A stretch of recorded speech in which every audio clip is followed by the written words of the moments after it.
Putin का एक button दबा तो 50 सेकंड में होगा महाविनाश। परमाणु के ढेर में बैठा है यूक्रेन और वक्त बहुत कम है। रूस ने अपने परमाणु हथियार तैयार कर लिए हैं। व्लादिमीर पुतिन ने अपनी सेना को परमाणु हमले के लिए अलर्ट कर दिया है। अगले 12 घंटे दुनिया के लिए बहुत नाजुक हैं। रूस ने यूक्रेन पर 3 तरफ से ये हमला करने की तैयारी की है, पानी के रास्ते, आसमान के रास्ते और सीधा टैंक से। अगर ऐसा होता है तो एक झटके में यूक्रेन खत्म हो जाएगा। लेकिन जब पूरी दुनिया रूस के सामने झुक गई तो अब प्रधानमंत्री मोदी यूक्रेन और रूस के बीच दीवार बनकर खड़े हो गए हैं। रूस के राष्ट्रपति व्लादिमीर पुतिन किसी भी हालत में पूरी दुनिया में अपना दबदबा चाहते हैं और इसके लिए परमाणु हमला भी करने के लिए तैयार हैं। पुतिन ने इस बार ठान लिया है कि इस बार अमेरिका की 70 साल से चली आ रही दादागिरी खत्म कर देगा और अब खुद दुनिया का नया दादा बनेगा। अगर आज भारत पाकिस्तान और चीन से युद्ध लड़ रहा होता तो देश के अंदर ही कुछ लोग सबूत मांगने लगते, लेकिन रूस में ऐसा नहीं है। यहाँ व्लादिमीर पुतिन गलत होते हुए भी रूस के लोगों के लिए सुपरमैन बने हुए हैं। पुतिन की सबसे बड़ी ताकत यही है कि वो किसी के सामने अब तक नहीं झुके। लेकिन अब बारूद के ढेर में बैठे यूक्रेन पर कभी भी परमाणु हमला हो सकता है।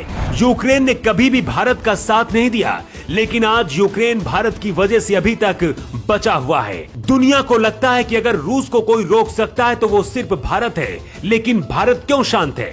ये शांति तभी तक है जब तक रूस भारत और मोदी के खिलाफ नहीं जाता।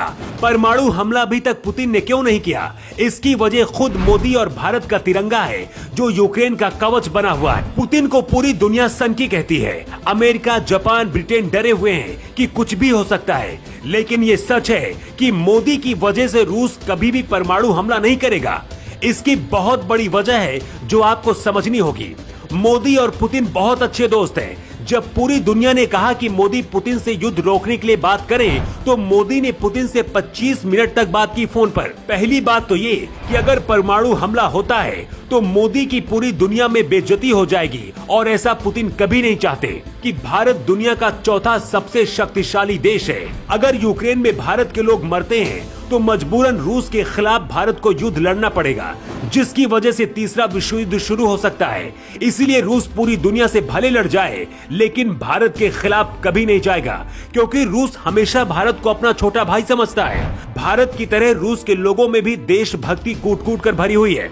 इसका फायदा पुतिन को मिलता है और इसीलिए रूस से दुनिया डरती है। अमेरिका की कोशिश है कि यह युद्ध और कुछ दिन चले ताकि रूस को आर्थिक तौर पर कमजोर किया जा सके।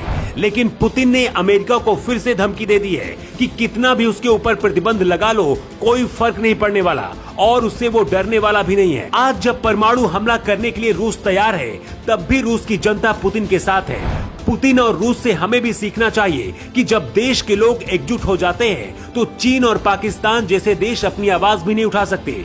चीन और पाकिस्तान रूस को मदद देने के लिए तैयार हैं, लेकिन रूस ना तो मदद इनसे मांग रहा है और ना ही इनसे मदद कभी लेगा, क्योंकि रूस को ये पता है कि अगर पूरी दुनिया भी उसके खिलाफ होगी तो उसका सच्चा दोस्त भारत उसकी मदद के लिए हमेशा तैयार रहेगा। Bureau report, new times.